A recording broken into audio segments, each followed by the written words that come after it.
Alors nous voilà à l'intérieur de ta Porsche 993 avec cet intérieur bleu qui est jusqu'au tableau de bord gainé de cuir hein, quand même. Ça c'est extraordinaire, c'est d'un classe. C'est le pack cuir. C'est d'un classe. Et tous ces compteurs, cette ligne de compteurs. Magnifique. Alors ça, cette ligne de compteurs, c'est typique, typique Porsche. Hein. C'est vraiment la signature de Porsche. Ouais. Donc on a le plus gros, le plus essentiel, celui qui est au milieu. Au milieu, tours, du coup. le tour minute. Ouais. C'est celui qu'on regarde. Ouais. Enfin moi personnellement. Avant tout, de toute façon, il est mis en évidence comme ça. C'est là quand tu montes dans les tours.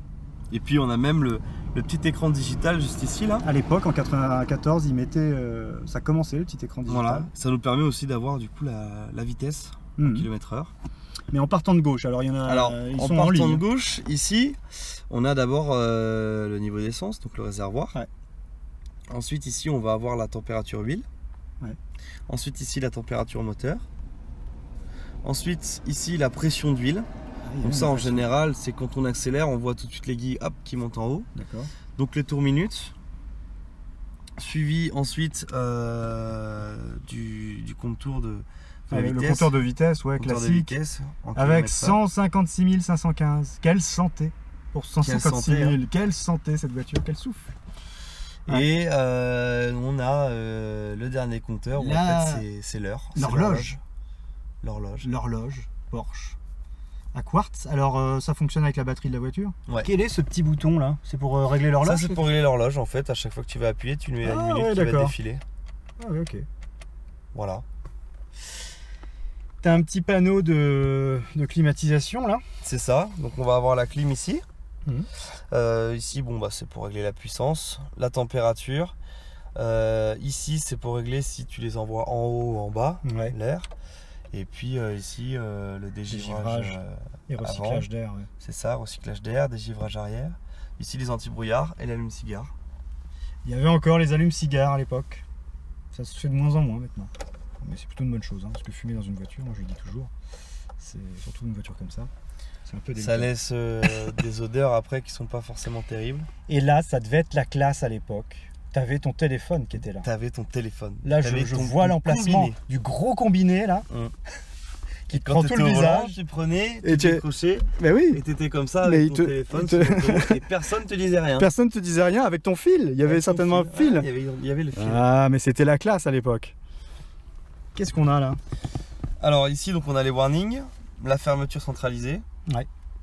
Ici, c'est le bouton de l'ordinateur de bord quand il faut faire un check. Ah oui, il te fait un petit check contrôle. Ouais. Ici, on va avoir donc le toit ouvrant pour l'ouvrir et le fermer. Ici, ça va être l'aileron à l'arrière qu'on peut. Ce que tu m'as activé tout à l'heure manuellement. Voilà, c'est ça. Pour dehors. Et ça ici. L'essuie-glace à l'arrière. Ouais, ça doit être l'essuie-glace à l'arrière. Alors, c'est quand même le comble sur une Porsche. Il y a l'essuie-glace à l'arrière. Bien utile quand même, hein, quand il pleut. Ouais. Bah ouais. Et là, on voit encore les places creusées derrière.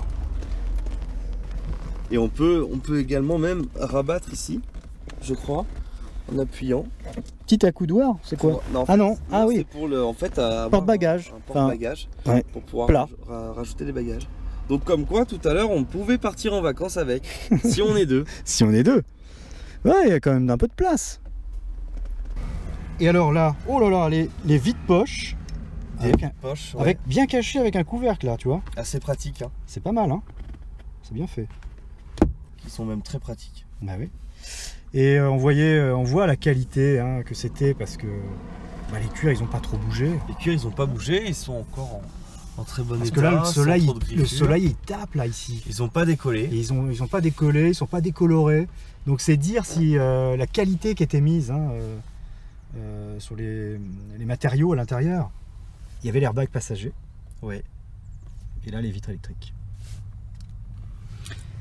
On avait la boîte à gants. Ah aussi. Vas-y. Boîte à gants. Juste ici. Alors petite boîte à gants. Ouais mais. Voilà, pour mettre les papiers de la voiture. Exactement. Et puis on avait aussi à l'époque également le cendrier qui était là. Qui va bien. Ah oui, avec l'allume-cigare. Hein. Un truc Grégoire, ce que j'aime beaucoup sur cette voiture, c'est la forme des rétroviseurs. Il y a une forme typique Porsche.